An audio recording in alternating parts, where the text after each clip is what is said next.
We know there are many choices in internet radio, and the staff and host of LA Talk Live would like to thank you for choosing the internet's hottest destination for the most eclectic sound and invigorating talk. This is LA Talk Live. We are more than just talk.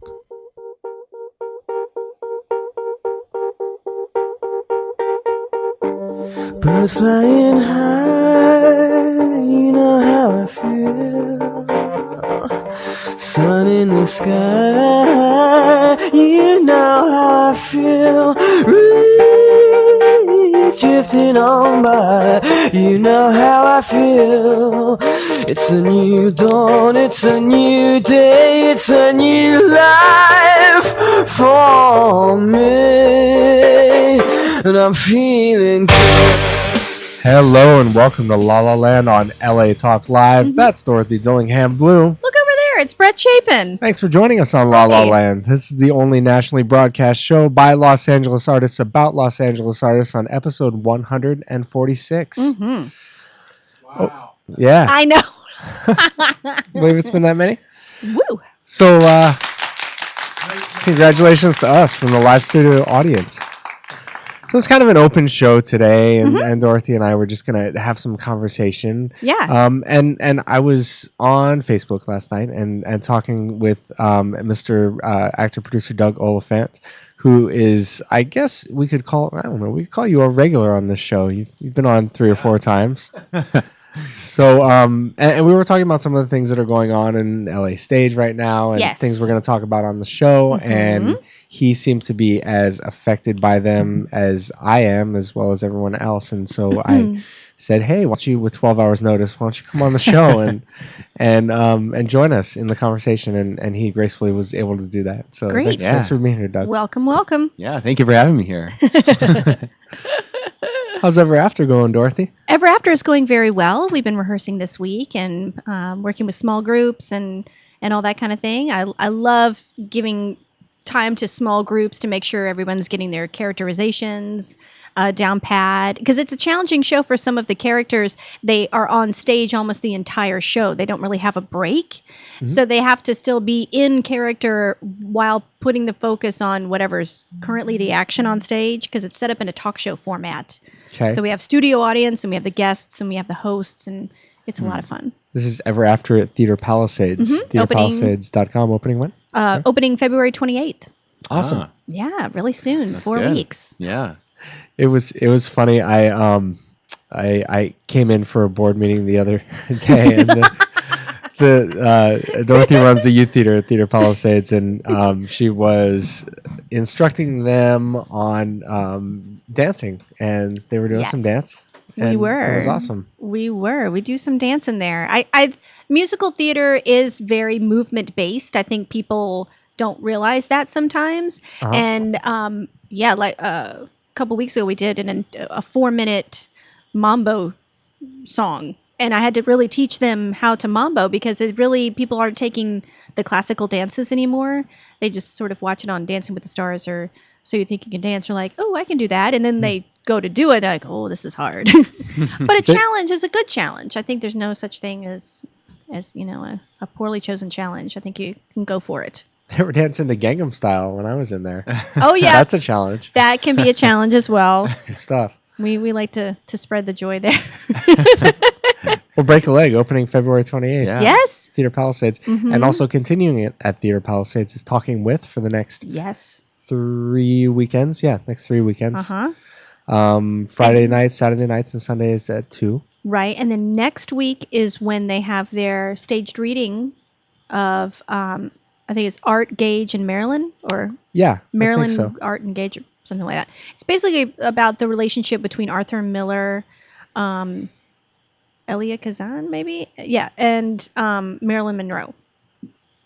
So that's what that is. It's a new play. We'll see how it is. Oh, Great. did you know? $5 off for that one. It's $15 instead of $20. Right. And did you know for Talking With, they have a Super Bowl weekend special this weekend? $10 to see Talking With. It's 11 amazing monologues by women, and they tell some great stories. So there's a show tonight at 8 and another tomorrow at 2, and just say, I want the Super Bowl special. And it's $10. Yeah. Cheaper than a movie. Or they could call it the La La Land special too. If They they wanted, could. you know. They could. So either one of those will get you in the door at $10. That's true. Check it out. It's a really good show. Nice. I'm going to be checking it out tomorrow. Oh, cool.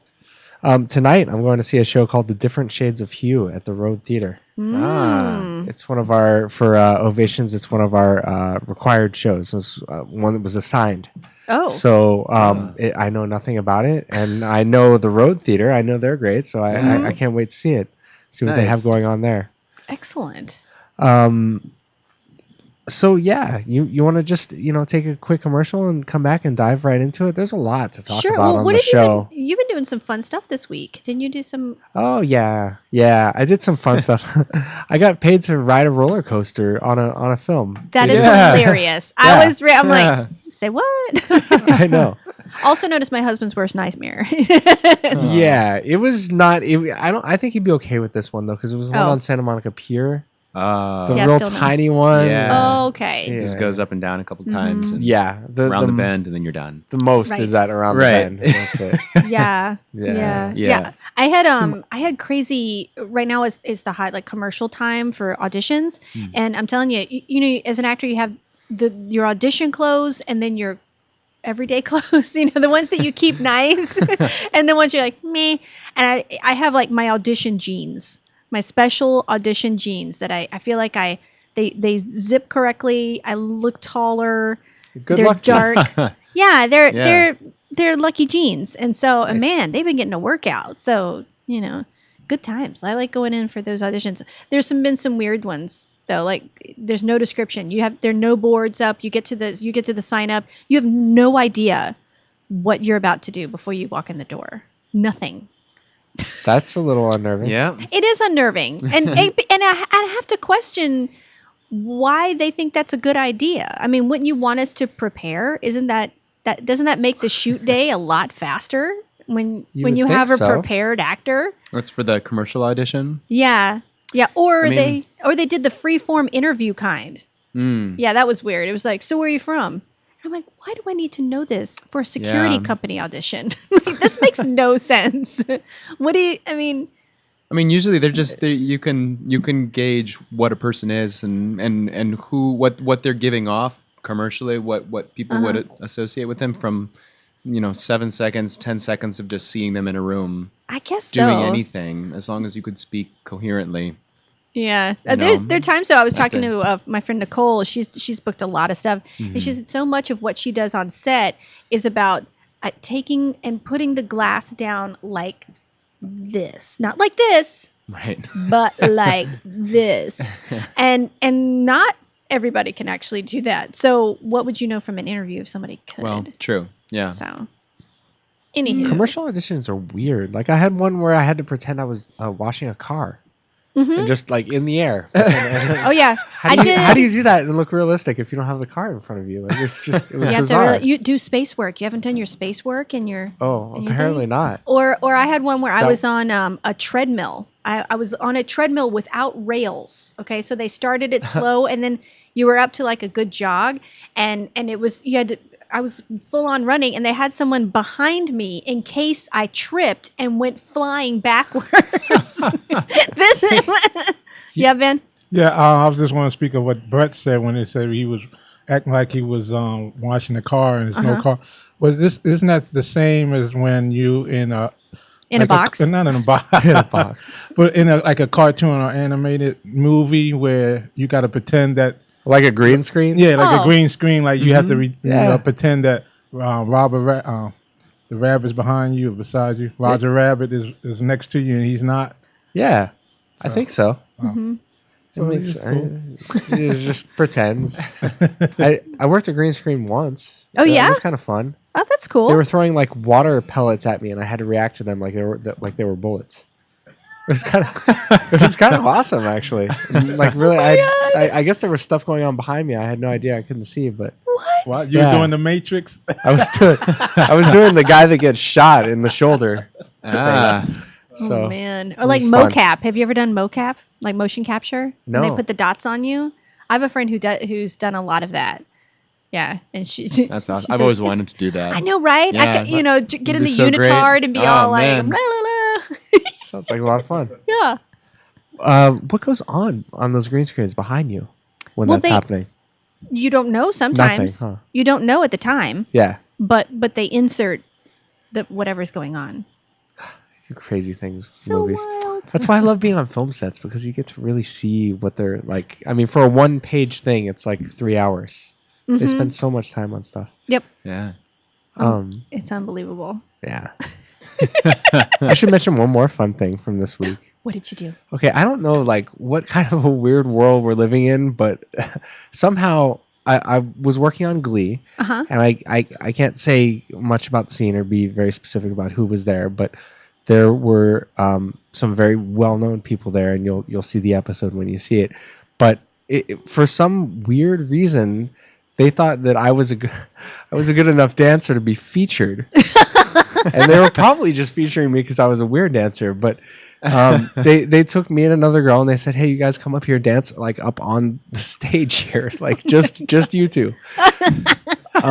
So somewhere out there's some footage in Glee of me dancing like a weirdo. Awesome. Oh my goodness. It's like coming to a screen near you. Yes. Oh, remember when man. Chandler and Monica really wanted to be featured on the New Year's Eve episode for Friends? Do you remember that? Oh my gosh, No. that was the best. They did their like duet. That's pretty much like what it was. Except she was dancing fine. It was me that was having the problem. You were And, yeah. But I had some sunglasses on, so you might not recognize me. We'll see. Yes, that's all we need to not recognize you. Yeah. And we'll look for the guy dancing funny with sunglasses and be like, "Oh, it's Brett. Brett. Look at him." This weird dancer. That guy. Oh, and I was So- doing audiobook this week too. So Oh, yeah. I've been talking a lot. So I get home and my husband's like, "Hey, how are you doing?" And then I'm to remind him, "I've been talking all day." And he goes, "Right, right. Do you want a beer?" I'm like, "Yes." And I would like to be very quiet. But it was That's really cool. understandable. Yeah, it was a neat book. It's has multiple narrators, so I'm doing part of it, and there's another character that does some first person, and then there's a third narrator that does all the third person narration in the book. Uh-huh.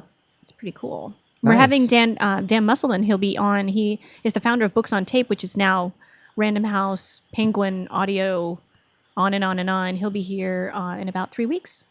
Love it. Mhm. What's the name of the book? That The you're weight of the doing? book I just did is called The Weight of Blood. Ooh. Yes, and I had another that just got released that I recorded last year called The Murk and Midnight Hour.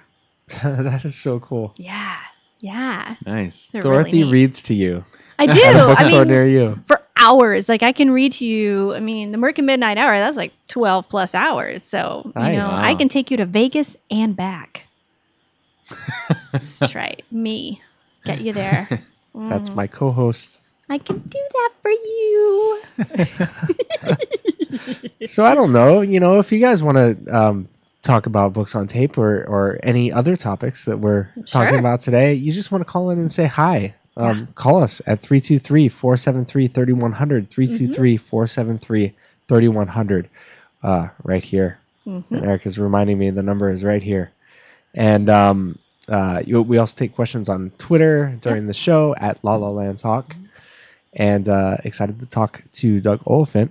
You can find information on him if you want a preview before he comes back at DougOliphant.com. That's right. Producer, actor, very active in the LA theater scene, and happy to have him joining in the conversation.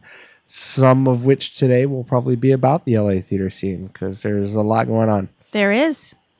So we'll take a quick break and we'll be back on La La Land on LA Talk Live.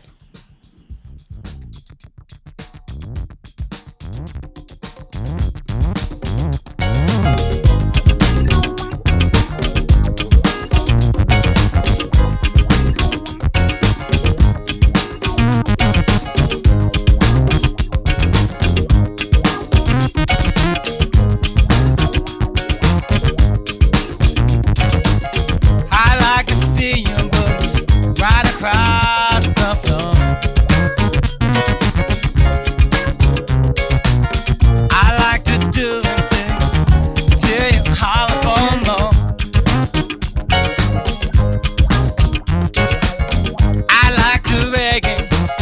you got too fast for me.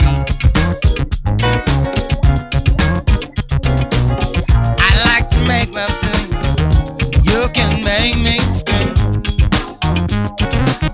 So put it on, red woman. What is wrong with me? Put it on, red woman. Baby, can you see? Put it on, red woman. Baby, can you see? I like to see both of you fall deeply in love. I like to see you under the stars above. 'Cause I like to see both fall deeply in love. Yeah. I'd like to see you in the raw under the stars above. So boogie on, red woman. What is wrong with you? Boogie on, red woman. What you trying to do?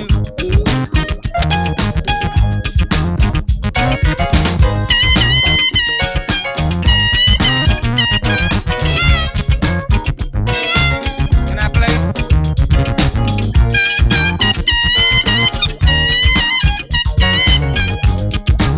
Can I play? Ow!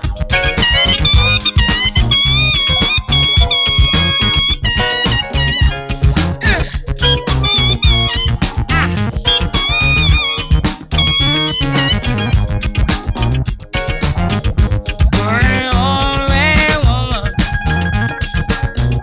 What's wrong with you? Bring on, red woman. What you trying to do? Yeah.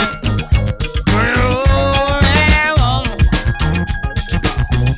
Let me do it to you. Bring on, red woman. What you trying to do?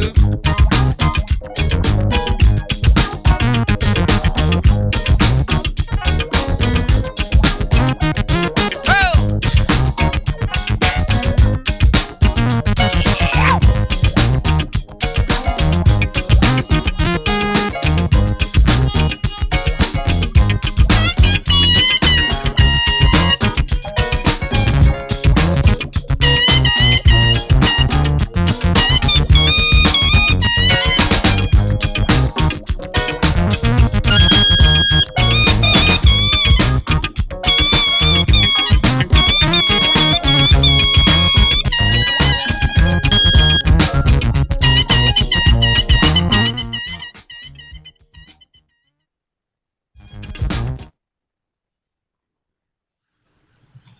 This is Brett Chapin. And this is Dorothy Dillingham Blue, inviting you to join us every Saturday at noon Pacific Standard Time for our show, La La Land Talk. Join us as we talk with some of the top talent in LA.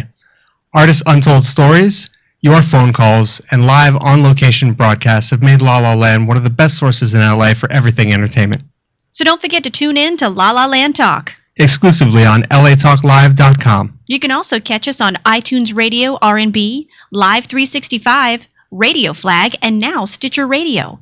Or watch and listen directly at latalklive.com. Saturdays at noon Pacific Time. Find us on Facebook at facebook.com/LaLaLandTalk, Twitter, twitter.com/LaLaLandTalk. Reality radio handcrafted for your listening pleasure. This is LA Talk Live. And we are more than just talk. I think we've got a Shakespeare monologue or two we could do. Yeah. Jazz hands. Kickball change. Good That's stuff. what I'm saying. Mm-hmm. I'll do some Pippin. Ooh, yeah. Some miming. I'm in a box. I'm in a box. I'm in a box. Yeah. It's your man Dane Webb, host doing the most on latalklive.com. Dane's World every Saturday, 7 p.m. to 9 p.m. It's HLA every Saturday. Check me out. If not, Elaine. Y'all be cool, live free, check me out. iTunes R&B, Live 365, Facebook, Dane's World, and Twitter, Dane's World. Ustream.tv, Dane's World. Y'all be cool, live free, enjoy your day. Peace.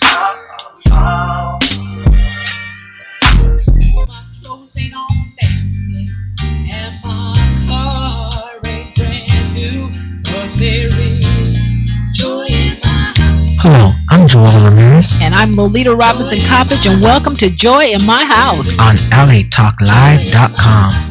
Inspirational radio with a touch of recovery. a reality show where nothing is left unsaid, And no one is insignificant who says it. exclusively on LATalkLive.com. You can also catch us on iTunes Radio R&B or watch us on Ustream TV. Reality radio handcrafted for your listening pleasure. This is LA Talk Live, and we are more than just talk. I thought some time alone was what we really needed. You said this time would hurt more than it helps, but I couldn't see that. I thought it was the end of a beautiful story, and so I left the one I love at home to be alone. And I tried and found out this one thing is true. Welcome back to La La Land on LA Talk Live. I'm Brett Chapin. That's Dorothy Dillingham Blue. How you doing? I'm just jamming. Yeah. Pardon me while I go off camera to fix my headphones. Yes. We can take the music out, yeah? Music's still on. Can we take it out? There you No go. fade. Awesome. Doug Oliphant, Los Angeles theater extraordinaire, That's the title. That's the only way I answer. actor, producer. I consider Writer. a director mainly. I don't really Director. write. Yeah. Okay, Yeah, I'm mainly director. And then Excellent. it goes into different fields. good stuff. Yeah. Glad to have you back to talk some LA theater today. Oh, of course. It's my favorite topic. Yeah, Nuts. there's a lot going on, huh? Yes. Yeah. Well. So as of yesterday, I think it was yesterday that was Yeah. announced. We unfortunately have the great displeasure of announcing that LA Stage Magazine is going on indefinite hiatus. LA Stage Magazine. LA Stage Times was what they. LA Stage Times. Yeah. Yes. Their yes. online publication. Mm-hmm. Yeah. They've been around since I believe the mid '90s. Yeah. 95, 94. For a long time, and I think they used to go under a different name. LA Stage Magazine. Okay, so it think started that's as what it LA was. Stage Magazine. I think they changed to LA Stage Blog, and then they finally changed to LA Stage Times, and it's been LA Stage Times for the last at least 4 years, maybe I think it was 5. saying that, Yes. that they made the transfer in 2009 to online, Oh, okay. Mm-hmm. Yeah. to being primarily online. Right. And I think the LA Stage Magazine itself has been around, and forgive me if I'm wrong, Deborah, I think since '92. Yeah, So- I think that sounds about right. I just read Yeah, something about that. it's been a major, it's been, I think, the main publication for Los Angeles theater news in LA. Right. Exclusively. Like that's exclusively what they were Yeah, publishing. they Everything didn't- else is going to have a lot of everything else of other arts disciplines and all other news. Other locations, like other places. Yeah. through New or other York. locations, right. But yeah, LA Stage Times concentrated on Los Angeles theater, and it was great. And it's unfortunate that it's going to be going under. But Deborah Barron, of course, Deborah Barron's, I should say, has been wonderful at LA Stage Times, just keeping that going. Right. And she's editor in chief there. Right. I mean, and I know a big part of what they did is that they paid everybody, so nobody was just working for free. It was a professional organization where there was a high caliber of work, I think, that was coming out of it, and a professionalism. So they were above just a blog site or. And you wrote anything for like them that. as well, didn't you? Yeah, Couple- and I couple wrote times? for them a couple times. I did one feature, and the rest were first person sort of. They had a great section where they'd take different artists and just have them do sort of in their own words on a topic on different things, and Yeah. they were doing those LA stage talks for a while, where they would just put together a panel of people in a specific niche. Like I remember the last one I went to was a sound, all things sound related in the theater of what you hear. So there was a panel on the panel. There was a sound designer. I believe there was a music composer, and somebody else. I can't remember what the other position was, but it was really interesting, and it just was a conversation about all the things that you hear when you go and see a show and what it does to you. And it really brought a lot to the community besides just the publication. You're right. I forgot. It did. They did do those stage talks, and they did a lot of things. I mean, but I think that's actually that. I don't know whether that's a part of LA Stage Times or whether that's a part of LA Stage Alliance, but LA Stage Times would cover it, like would give it press coverage so that there was an article about what just happened. Right. And LA Stage Times is kind of an offshoot of the LA Stage Alliance. Right. Well, from what I understand, LA Stage Alliance has like, I don't know whether it's 3 or 4 different branches. Yeah. You know, they have LA Stage Ticks where they're offering half price tickets and other promotion of the tickets on LA Stage Alliance registered shows. They had the LA Stage Space for the warehouse where companies could store their props and sets afterward, and then share and borrow others from other companies that are all there stored in this warehouse. So everybody gets to share their stuff. And then they had the Space Finder LA, which would help companies that are just looking to do a rental find a space to rent for a production or for classes or for whatever. They had a service where they had just all these, I think they still have it. They have this service where all the information on the venues around Los Angeles County are available for people to go and look at and be like, oh, I need this dimension of a stage space or classroom space. And they do so much out there. Yeah, it's a ton. And they did the LA Stage Day that started last year, and I'm pretty sure is still happening this year. Oh yeah, we had our. Oh man, that was an interesting broadcast. It was me here, and then he was there. Oh, and then, that's right. I ran into you there. yeah. I was the idiot running around with the cell phone trying to keep reception while I was on the air. Yeah. Oh that was my interesting. goodness. Now that we have a nice new phone system, we won't have to do that again. I guess so. Multiple people can call in. So we had that going on during LA Stage Day, and right. But yeah, LA Stage Alliance has done so much for the community. Yeah, they do so much, and the fact that they're this nonprofit that's there just to support the arts and the stage happenings of Los Angeles is just such a terrific resource that kind of breaks anybody who's participating in the arts in Los Angeles's heart when any part of their operations start to have to get cut back. Right. Because they do so much, and you want them to be able to do as much as they can.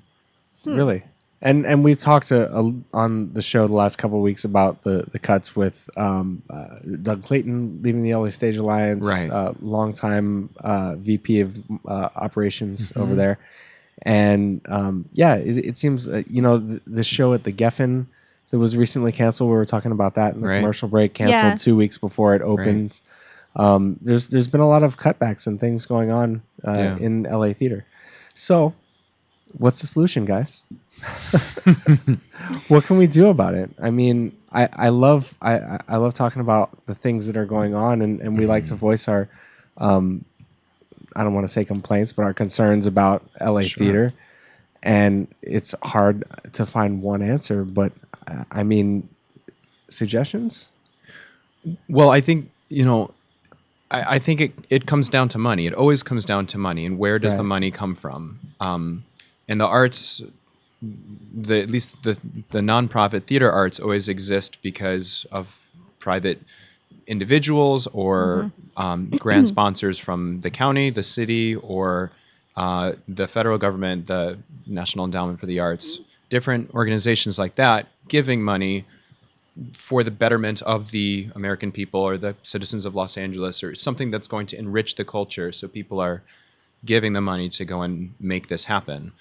But that, those sources tend to come and go, have money, don't have money. And, I wonder with like the cutbacks at LA Stage, if I have no inside information, but I can only guess of if grants don't come through, if they don't continue funding, why didn't that grant giver or the person who was giving money, why did they stop? And if we can find out why it stopped, if it's because that branch, the LA Stage Times, if it wasn't reaching a large enough audience, if it wasn't bringing money back from what it was providing, or any other reason, you kind of have to think of then how can you solve that problem? How can you reinvent the system that product is existing in? Right. And I don't have all the details to know like why, so I can't fully throw out. It's a very anything out there. complicated I know, question. and I know it mean, is. There's a lot to cover with it. And I but- think I think that carrying on of a place like LA Stage Alliance, the funding for that is, or the means of getting funding for that is certainly going to be different than, say, a theater wanting funding for their shows. And there may be some similarities, right? Because I know there's some theaters that have, they have an angel, someone that's like, okay, my charity every year is going to be providing the rent for your space, and that's what they do. Right. I have briefly been part of a company once where I found out after I joined the company that, that angel, their good nature was dependent on their personal relationship with the artistic director. And that made me as a company member going, what? What? Seriously? Like if they have a huge falling out, then this dues paying membership that I have is going to go away.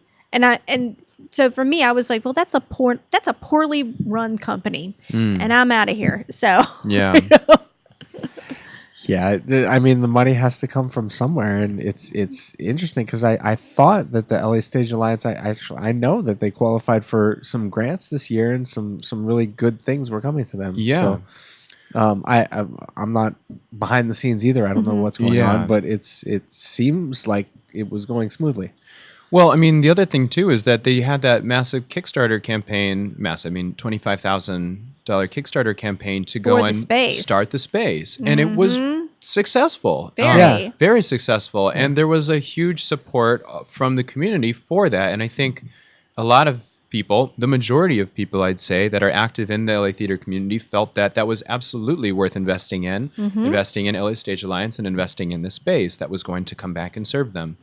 And so it just seemed like there was all of this forward momentum going for them, and to suddenly hear about the cuts is sort of just shocking and jarring because the rest of the community just doesn't, I'm assuming, doesn't understand where it would be coming from. Really surprised to hear about that. Yeah. Maybe there's some internal squabble.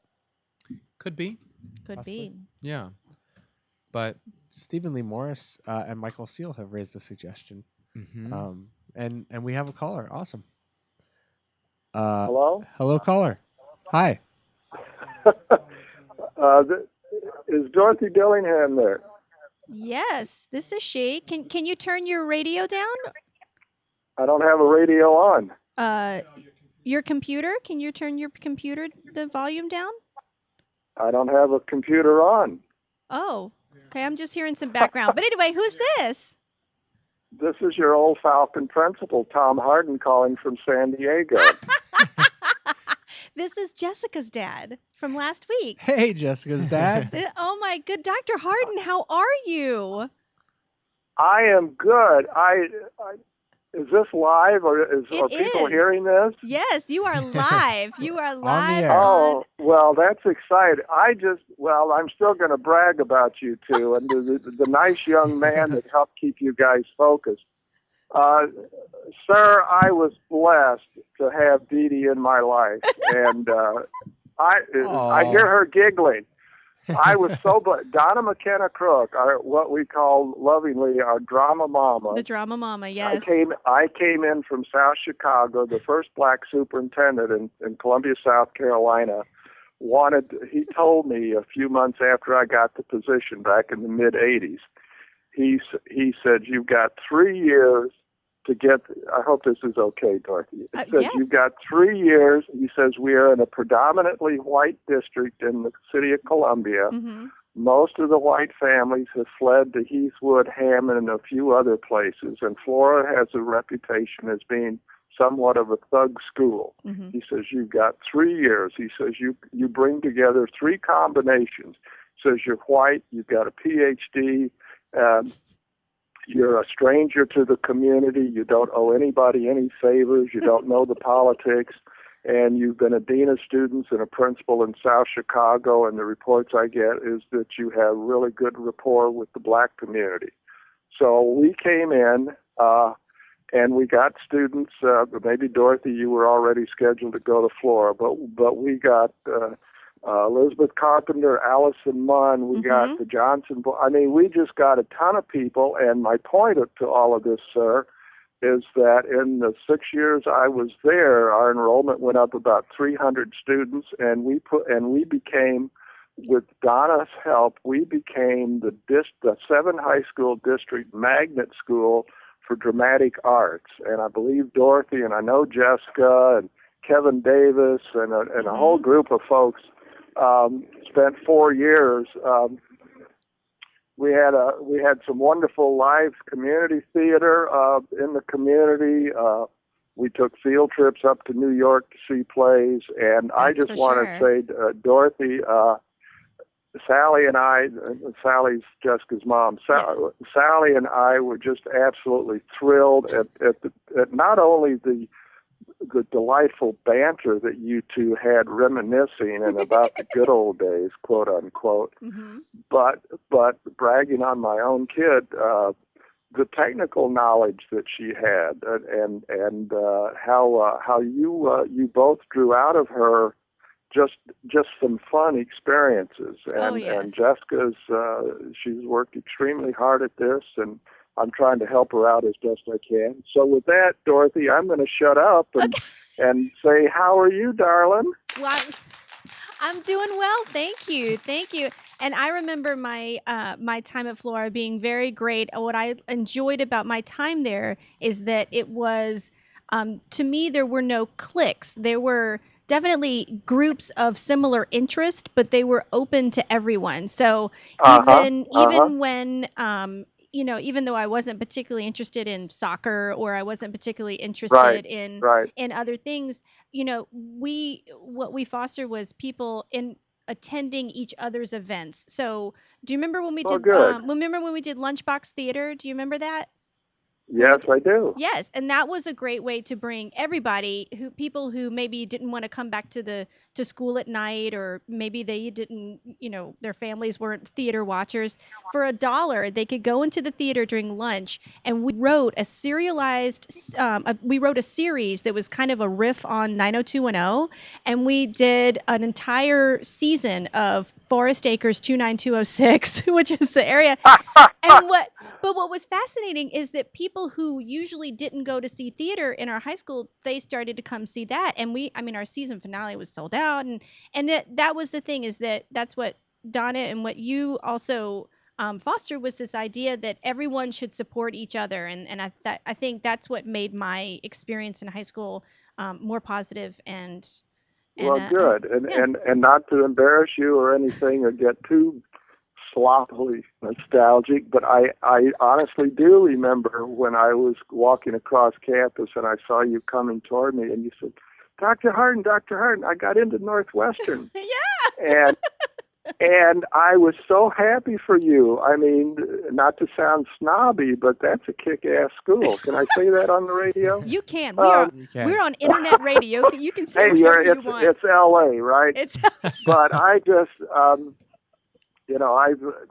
I was blessed to even get something when we moved out here, when Sally got the dean of nursing position at USD, and I was too old, obviously, to get back in public schools, but a small Catholic high school in Chula Vista my goodness. put me in, and I had 9 wonderful years working with a small group of kids, a number of them who crossed the border every day to get a good education, and I'm retired now, so... Great. So I'm doing what I can to help Jessica with this festival. Although, and maybe I shouldn't say this either, but Sally and I were looking forward to going up there, and she says, "Oh no," she says, "I'll be too nervous and and I can relate to, and I've got some lower back problems, so she may be worried about all of that. So. Well, Dr. Harden, we'll be sure to support her at the Pasadena International Film Festival February 14th through 16th, and thank you so much for calling in.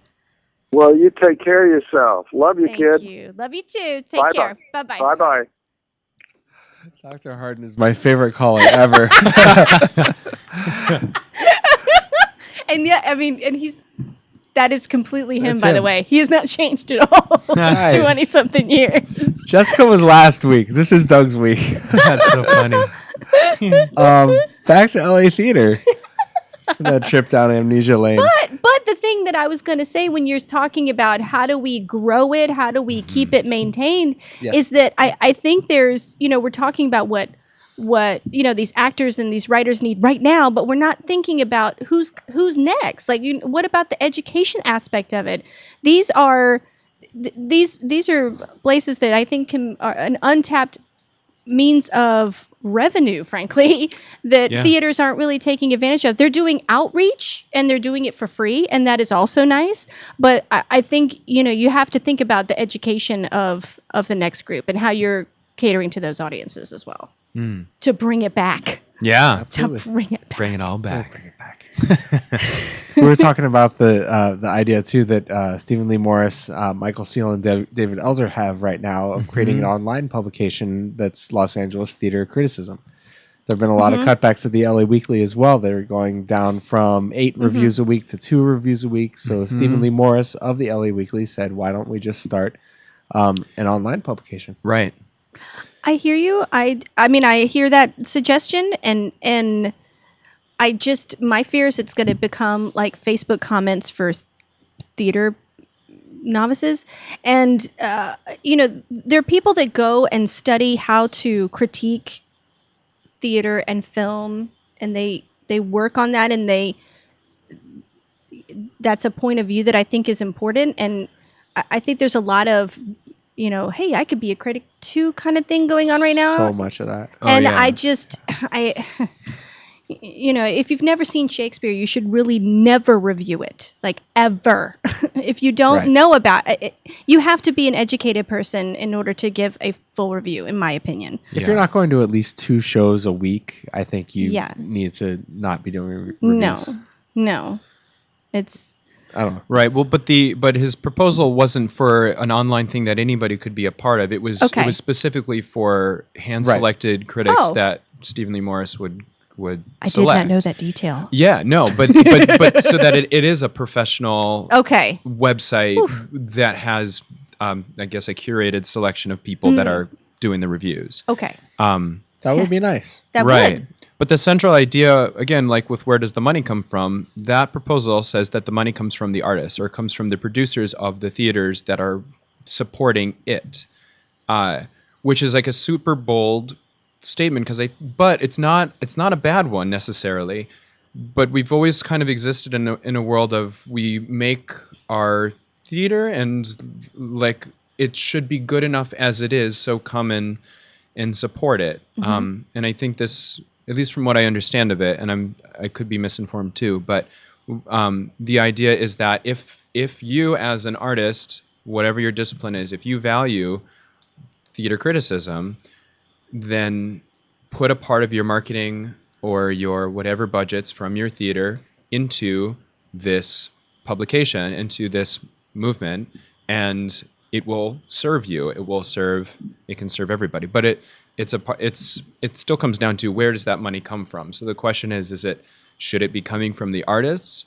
Should it be coming from the people that are there making the theater, or should it be coming from some kind of outside source? Isn't that kind of paying for a review in a way? If you're supporting the very publications reviewing you? Well, I don't. Yeah, I mean, I kind of a conflict of interest. Yeah, if I mean, does by participating in it mean that that group of reviewers are now obligated to go and review your show? Well. If that is the case, then yes, technically you are paying for a review, and that does sort of seem to be a conflict of interest. But unless all parties are in agreement that if say for instance you pay per year to be a member, like that's your subscription to be part of the LA Stage Alliance, which I think that is to be part of the LA Stage Alliance to begin with. There's a subscription, correct? Well, there's a donation. A donation. Yeah. Well, and then there's that, and then to be part of the subscription for the reviewers, whatever the long name they're coming up for that. There has to be an agreement between the parties that doesn't guarantee a positive review. It guarantees a reviewer will attend, which I think is important. Yeah. Right. That's because that's difficult for these smaller theaters to have, is to always have a reviewer come out. I mean, we know we've had that talk before with theaters that we've worked with, but right. I think there just has to be a clause that's in there. Oh, I don't know that there would be any sort of expectation that now that I'm participating, you better give me a good review. I think for the most part, the companies that would be participating in it because they understand the value of theater criticism as theater criticism beyond like, I want a good review because I want to promote my show. I pulled up while we were chatting with your teacher. I took advantage of the time, and I pulled up part of the article from the press release that David Elzer sent out. And you mind if I read part of it Not here? at all. I think it'll help clarify some of this. Is about specifically what theater criticism is. Bless you. So here's a quote from it. It's fairly long, but bear with me. There's been considerable discussion, see here and here, lately about the death of professional arts criticism, a death largely connected to the demise of print media in the face of social media's pervasive and populist influence. We've all heard the Yelp-era mantra, what's the point of a professional critic who offers just an opinion with no more validity than any audience member's opinion? Besides, the professional critic has almost no influence in wooing audiences to a show, or so the argument goes. Not only are these arguments ignorant of the role of professional arts criticism in history, they confuse and conflate the two most vital functions that professional critics have. The first is to distinguish between what's popular and what's valuable, based on years of experience viewing performances, often in conjunction with being practitioners of the art form under review, and possessing an insider's perspective on what it takes to stage a performance. The other is to instigate a meaningful and probing discussion of the performance's larger implications in the world beyond the theater walls. Contrary to popular belief, such discussion, when compellingly written, arouses curiosity among readers and serves the box office. Though the value of criticism is often confused with marketing, stimulating and thoughtful criticism can ultimately serve that purpose, despite the wall between church and state. Huh. I think his the publication, he's looking for funds right now for it. He has a Kickstarter account. Is that right? Or not? I don't know not whether it's a Kickstarter. but- I think it's a direct through PayPal. Yes. Which is smart. I actually am doing something similar myself, but doing it that way, there's fewer fees and stuff, and anyway. So donate to that. But donate, yeah, absolutely. I really support it, and I think that anybody that's in the position to donate to it absolutely should support it.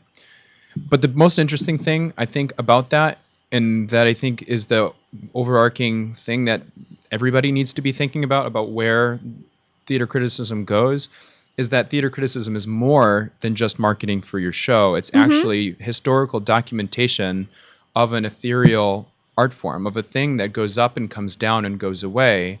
And if we don't have some way of insightfully documenting it, we're technically doing a disservice to our American history or whatever history, because good theater it is coming from what's happening in culture and then putting something back out into it that then informs and can potentially change how we go about our lives. Like Angels in America is like the biggest example to me of something that was that influential on a national scale, at least. But if you don't have sources of smart documentation, criticism, inflection on it, then you're letting these things come up and go down, and it's like not writing a history book for a certain chunk of time in our history. It's an interesting time in the history of LA theater right now.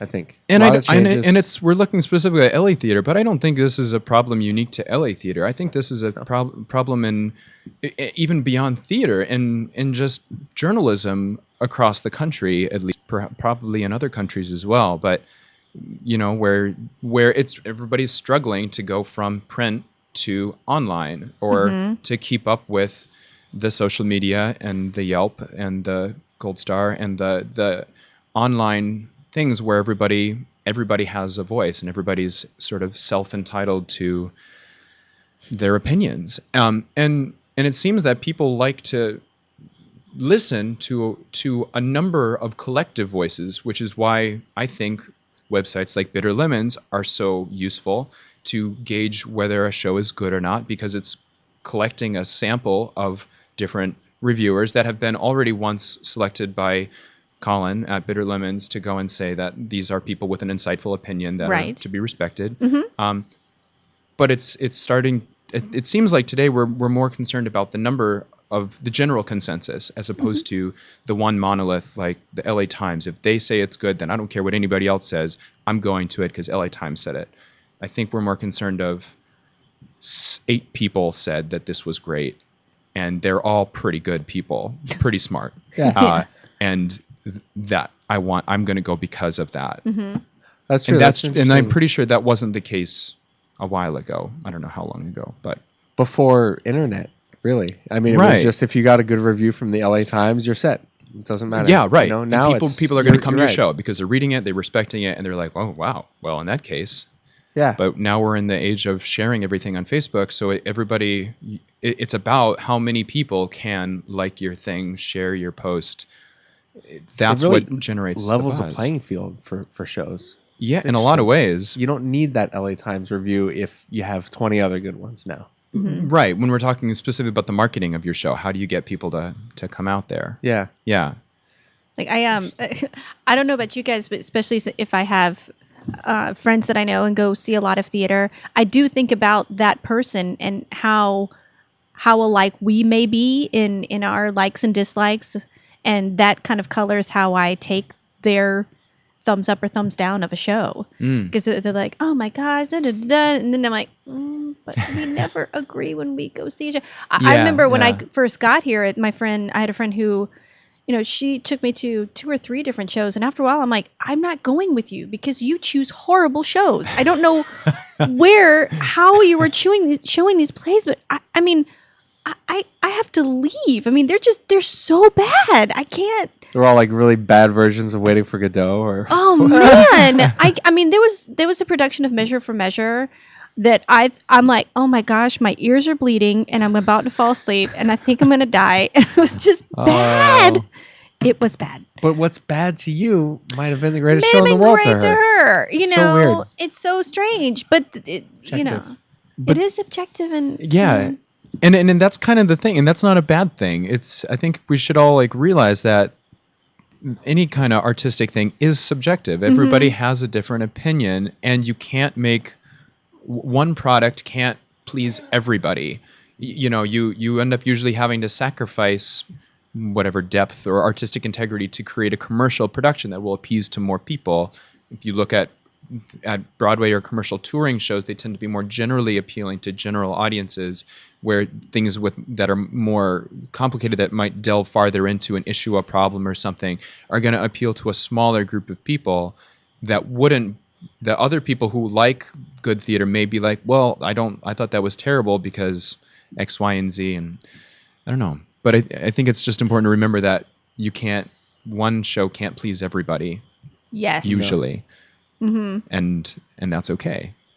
Except for Book of Mormon. No, I'm just kidding. Well, yeah, there are some that please so many people and are still so artistically insightful that that to me that's the best. If you can get that without sacrificing what you consider to be artistic integrity, if you can sell out without selling out, that is I like that's that. how You can that's sell how you're out made. without selling out. That's a good diet. I like that one. And there's no shame in that. A lot of people are like, no, must never sell out, must always stay quiet and create great art. But you still got to pay your bills, and you can do that with your art. Have we sold out without selling out on La La Land?